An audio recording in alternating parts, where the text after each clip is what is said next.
بسم اللہ الرحمن الرحیم۔ السلام علیکم ڈیئر اسٹوڈینٹس،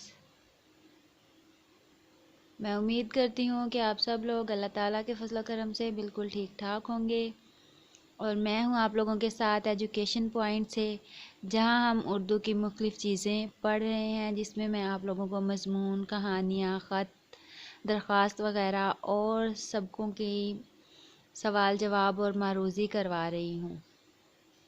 یہاں اسپیشلی میرے پاس میں آپ لوگوں کو دار ارقم کا سلیبس جو ہے ہمارے پاس دار ارقم کی اردو کی ورک بک 5ویں کی ورک بک سے جو ہے وہ میں کام کروا رہی ہوں، اور یہاں پر آج میں آپ لوگوں کو کرواؤں گی گرامر کا کلمہ کی اقسام۔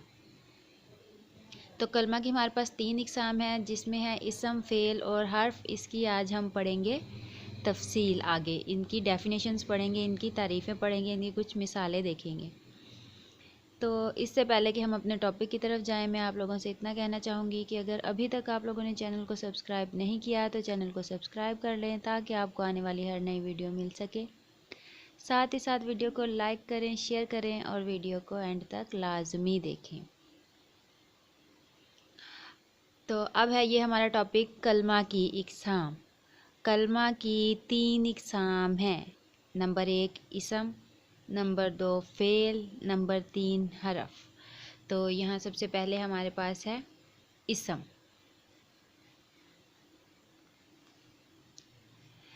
اسم وہ کلمہ جو کسی شخص، جگہ، چیز یا کیفیت کا نام ہو، اسے اسم کہتے ہیں۔ مثلاً علی، لاہور، کرسی وغیرہ۔ اب یہاں ہمارے پاس دیکھیں کہ بہت ہی یہ آسان اور بہت ہی سمپل ان کی تعریفیں، ان کی ڈیفینیشنز ہیں کہ اسم کیا ہے۔ اسم وہ کلمہ ہے جو کسی شخص، جگہ یا چیز یا کیفیت کا نام ہو۔ مثلاً علی، لاہور، کرسی، مطلب اسم کسی بھی قسم کی چیز یا کوئی بھی کسی بھی قسم کی جگہ کا نام ہو سکتا ہے، کسی بھی انسان کا نام ہو سکتا ہے۔ اب یہاں میں نے علی لکھا ہے تو یہاں پہ ہم کسی بھی لڑکی کا نام بھی لکھ سکتے ہیں، لڑکے کا نام بھی لکھ سکتے ہیں، کسی بھی پاکستان کے کسی بھی شہر کا نام لکھ سکتے ہیں، پوری دنیا میں کسی بھی شہر کا نام لکھ سکتے ہیں، کسی بھی چیز کا نام۔ جیسے اب میں نے کرسی لکھا ہے، آپ یہاں پہ میز بھی لکھ سکتے ہیں۔ تو یہ کیا ہے؟ یہ اسم ہے، یعنی کہ اسم کا معنی ہوتا ہے نام، تو فعل کا جو ہے معنی ہوتا ہے کام۔ تو یہ اسم اور فعل دونوں چیزیں جو ہیں یہ ساتھ ساتھ چلتی ہیں۔ تو یہاں ہمارے پاس اسم ہے تو یہاں پہ کیا ہو جائے گا کہ اسم کے معنی ہوتے ہیں نام، کسی بھی چیز کا نام، کیفیت کا، شخص کا، جگہ کا۔ تو یہ جو چیزیں ہیں ڈفرینٹ ان کے نام ہوتے ہیں۔ آگے ہمارے پاس اگلا ہے فعل۔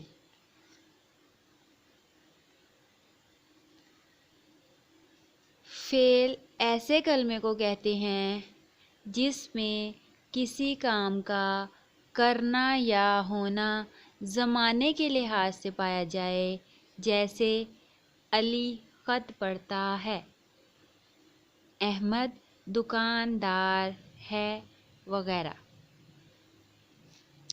اب دیکھیں یہاں پر یعنی کہ زمانے کے لحاظ سے بتایا جائے، یعنی کہ اس ٹائم کے لحاظ سے بتایا جائے کہ یہ اس میں اس زمانے میں کون سے کام ہو رہے ہیں۔ جیسے کہ علی خط پڑھتا ہے، یعنی کہ یہ موجودہ زمانے کی بات ہو رہی ہے کہ وہ ابھی پڑھ رہا ہے، یعنی کہ وہ پڑھتا ہے۔ یا پھر ہم یہاں یہ بھی کہہ سکتے ہیں کہ احمد خط لکھتا ہے، یعنی کہ وہ لکھ رہا ہے یا وہ لکھے گا یا وہ پڑھے گا، یعنی کہ زمانہ جس میں پایا جائے تو جو ہے جس میں کام کا کرنا یا ہونا پایا جائے زمانے کے لحاظ سے، تو یہ وہ کیا کہلاتا ہے؟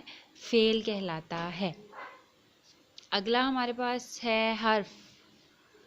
حرف وہ کلمہ جو اکیلا ہو تو کچھ معنی نہ دے، لیکن دوسرے کلمات کے ساتھ مل کر معنی دے۔ یعنی کہ حرف وہ ایک ایسا لفظ ہے کہ اگر یہ اکیلا بولا جائے تو اس کے کوئی معنی نہیں ہوتے، لیکن دوسرے لفظوں کے ساتھ مل کر یہ معنی دیتا ہے۔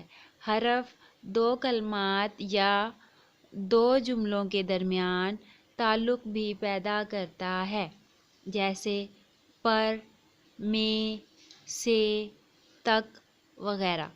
اب دیکھیں یہاں پر اگر ہم ان کو دیکھیں، اگر ہم اکیلا کہیں کہ پر، اس کا کوئی مطلب نہیں ہے، کوئی اس کا معنی نہیں ہے، تو یہ ہماری سمجھ میں نہیں آئے گا کیا پر۔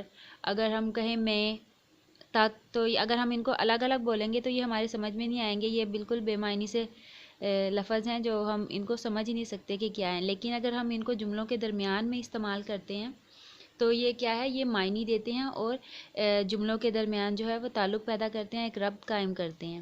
یعنی کہ جیسے ہم کہیں کہ میز پر کتاب پڑی تھی، تو اب دیکھیں یہ میں نے پورا جملہ استعمال کیا تو اس میں جو پر آیا، پورے جملے میں پر نے ایک اپنا پورا کردار ادا کیا ہے، وہ ایک جملہ بنانے میں جو ہے وہ کارآمد ثابت ہوا ہے۔ اسی طرح میں، سے، تک وغیرہ کو جب ہم جملوں میں استعمال کرتے ہیں تو یہ جملوں میں دوسرے لفظوں کے ساتھ مل کر معنی دیتے ہیں، لیکن ان کا اکیلے اگر ہم ان کو یوز کریں تو ان کے کوئی معنی نہیں ہوتے اور یہ حرف کہلاتے ہیں۔ یہاں ہمارے پاس آگے میں نے آپ لوگوں کی آسانی کے لیے لکھا ہے کہ اسم اور فعل دونوں عربی زبان کے الفاظ ہیں۔ اسم کا معنی نام اور فعل کا معنی کام ہے۔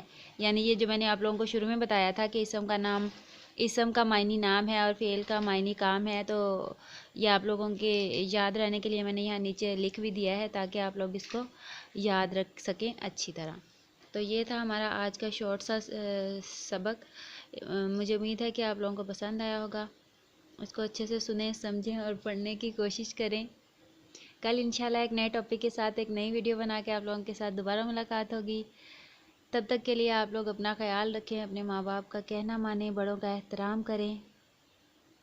اللہ حافظ۔